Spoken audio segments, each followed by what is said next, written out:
నమస్కారం. AITUC Srisailam news bulletin కి స్వాగతం. ప్రధాన వార్తలు ఇలా ఉన్నాయి. వివిధ డిపార్ట్మెంట్కి సంబంధించిన ఉన్నతాధికారులు ఈ సమావేశానికి విచ్చేసిన గ్రామ ప్రజలందరికీ కూడా ఏఐటియుసి సిపిఐ తరఫున నమస్కారం తెలియజేస్తూ ఈ రోజున ఇంత పెద్ద కార్యక్రమం జరుగుతుందంటే నిజంగా కూడా ఎమ్మెల్యే గారికి మేము ప్రత్యేక ధన్యవాదాలు తెలియజేస్తాను. ఇది దాదాపుగా ఈ ప్రాజెక్టు గత 50 సంవత్సరాల నుంచి కూడా గుంతలు పడ్డ రోడ్లు ఒక చిన్న గ్రామాలలాగా ఉండే పరిస్థితుల్లో ఈ రోజున ఇంత పెద్ద ఎత్తున ఇన్ని కోట్ల రూపాయలు తీసుకొచ్చేసి రోడ్లు వేయడం చాలా శుభసూచకం. ఈ సందర్భంగా ప్రత్యేకంగా అభినందనలు తెలియజేస్తాం. కాకపోతే రెండవ అంశం ఏంటంటే ఈ రోడ్లు వేసినందువలన చాలా బాగా ఉంది.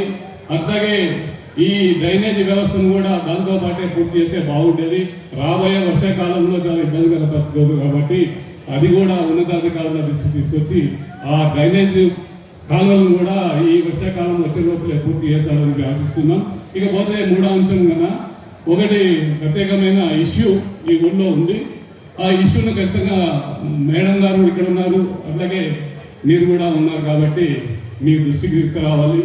ఇక్కడ ఉన్న ప్రాజెక్టు కన్స్ట్రక్షన్ సమయంలో దాదాపుగా 57 సంవత్సరాల క్రిందట ఇక్కడికి వచ్చేసి ఇక్కడ ఉన్న కొంతమంది ఉద్యోగాలు చేసుకుంటూ మిగతా వాళ్ళు వాళ్ళ కోసం కూలి పనులు చేసుకున్న వాళ్ళు, వ్యాపార వర్గాలు, ఈ రకమైన వివిధ కేటగిరీలకు సంబంధించిన జనమంతా కూడా ఈ ఊర్లో ఉండడము, ప్రభుత్వం నిర్మించిన గృహాల్లోనే వాళ్ళు ఉంటున్నారు. ఇకపోతే కొంత చిన్నగా తిప్పుకుంటే ప్రైవేట్ ఇల్లు కూడా కట్టుకొని నివాసం ఉంటున్నారు. అయితే ఇరిగేషన్ డిపార్ట్మెంట్లో ఆధ్వర్యంలో ఉన్న ఈ గృహాలకి గత 35 సంవత్సరాల నుంచి ఎటువంటి మరమ్మతులు చేయడం లేదు. చేయనందువలన అవి శిథిలావస్థ పరిస్థితుల్లో ఉన్న తరుణంలో ఎవరైతే ఉంటున్నారో వాళ్ళందరూ కూడా వాళ్ళ యొక్క సొంత ఖర్చులతోనే మరమ్మతులు చేసుకొని లక్షల రూపాయలు ఖర్చు పెట్టుకొని దాంట్లోనే ఉంటున్నారు తప్పని పరిస్థితులు. కాకపోతే వీళ్ళందరూ కూడా ఎక్కడ ఎందుకున్నారంటే, ఒకటి వీళ్ళు దాదాపుగా 60 సంవత్సరాల కిందట వీళ్ళు తల్లిదండ్రులు ఈ వలస వచ్చి ఈ ప్రాజెక్టులో ఉన్నారు. ఆ తల్లిదండ్రులు అసలు బాధడం, ప్రమాదం గురవ్వడం, వాళ్ళందరూ కూడా ఈ ప్రాజెక్టు బడిదామని చూశారు. ఆ తరుణంలో ఉన్న యొక్క ఈ తరం వారికి ఆ ఇంట్లో ఉండే పరిస్థితి ఇబ్బందికర పరిస్థితి ఉంది. దాన్ని ఖచ్చితంగా ఈ మధ్యలోనే ఒక లాయరు మేడం దృష్టికి తెచ్చి ఉన్నాము, గవర్నర్ శాంతకుడు కూడా తెలిసి ఉంటుంది. ఎందుకంటే ఒక లాయర్ గారు దీంట్లో ఈ ఊర్లో చాలా అక్రమాలు జరుగుతూ ఉన్నాయి, ఆక్రమణ గురవుతున్నాయి, ఈ కోటర్స్ అన్ని కూడా ఇక పోతా ఉన్నాయని చెప్పేసి ఒక బిల్లు వేయడము, బిల్లు ఆధారంగా వీళ్ళందరినీ కూడా సర్వే చేసి సర్వే రిపోర్టు ప్రకారం ఎవిక్ట్ చేయాలని చెప్పేసి కోర్టు ఆదేశించడం జరిగింది.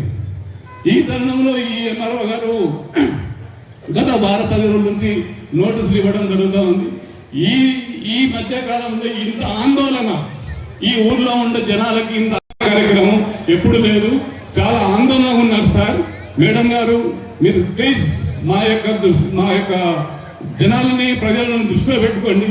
ఇక ఉండే వాళ్ళందరూ కూడా రిచ్ పీపుల్ కాదు, వీరందరూ కూడా చాలా బడుగు బలహీన వర్గాల వారు ఈ ఊర్లో నివాసం ఉంటున్నారు. వీళ్ళు కూడా వీళ్ళ సొంత గ్రామాల్లో ఎటువంటి ఆస్తిపాస్తులు లేకపోవడం మూలంగానే ఖచ్చితంగా ఇక్కడ ఉండవలసిన పరిస్థితి తప్పని పరిస్థితిలో ఉంటున్నారు. కాబట్టి మా యొక్క విన్నపాన్ని మీరు ఆలకించండి. దీంట్లో ఉన్న వాళ్ళకందరికీ కూడా ఉన్న చట్టాలను ఏమైనా మార్పు చేయదలుచుకుంటే చేసి వీళ్ళకి అనుకూలంగా నిర్ణయాలను తీసుకోవడానికి హైకోర్టులో మీరు దానికి సంబంధించిన సమాచారం సమర్పించి అనుకూలమైన నిర్ణయాలు తీసుకొచ్చేసి అందరినీ రెగ్యులరైజ్ చేయవలసిందిగా కోరుతా ఉన్నాం. ఇకపోతే దీంట్లో అందరికీ కూడా GO21 కూడా తమకు తెలియని కాదు. GO21 అందరూ కూడా ఇంతకుముందు అమలు చేసి ఉంటే ఈ సమస్య వచ్చేదే అన్నది మా సొంత అభిప్రాయం. కాబట్టి దీంట్లో కలెక్టర్ మేడం గారిని, ఎమ్మెల్యే అన్న గారిని నేను ప్రత్యేకంగా కోరుతా ఉన్నాను. ఈ ఇష్యూని పర్సనల్గా మీరు టేకప్ చేసేసి వీళ్ళకి అందరికీ రెగ్యులర్ అయ్యే విధంగా చేస్తారని చెప్పేసి మేము ప్రతి ఒక్కరి మనందరి తరఫున కూడా నమస్కారాలు తెలియజేసి మీకు సెలవు తీసుకుంటాను. ఇకపోతే ఇంకో అంశం సార్, మేము ఈ గ్రామం ఈ రోడ్ల కార్యక్రమాల్లో డెవలప్మెంట్లో భాగంగా ఈ సర్కిల్లోనే కొందరు విగ్రహాలు ఉండేది. జనార్దన్ గారి విగ్రహం, మా కార్మిక నాయకుడు, అట్లాగే ఇందిరాగాంధీ విగ్రహం, మిగతా రకాల జాతీయ నాయకుల విగ్రహాలు కూడా ఉండేది. ఎప్పుడైతే ఈ డెవలప్మెంట్ కార్యక్రమం వచ్చిన తర్వాత మేము ఖచ్చితంగా స్వచ్ఛందంగా దీనికి డెవలప్మెంట్ సహకరించి మా స్వచ్ఛందంగానే మా యొక్క విగ్రహాలను తీసుకుని పక్కన వేయడం జరుగుతూ ఉంది. ఆ సందర్భంలో పంచాయతీరాజ్ అధికారులు, పోలీసు అధికారులు, టీడీపీ నాయకులను యొక్క అభిప్రాయాలు మేము పరిగణలో తీసుకొని మేము స్వచ్ఛందంగా తీసాం. ఆ తీసిన తరంలో పునర్నిర్మించడానికి మేము అప్లికేషన్ పెట్టి ఉన్నాము. దాన్ని పరిశీలించి మాకు ప్రత్యామ్నాయ స్థలం కేటాయిస్తారని చెప్పి తెలియజేస్తూ ఈ అవకాశం ఇచ్చిన అధ్యక్షులకు ధన్యవాదాలు తెలియజేస్తూ సెలవు తీసుకుంటున్నాం.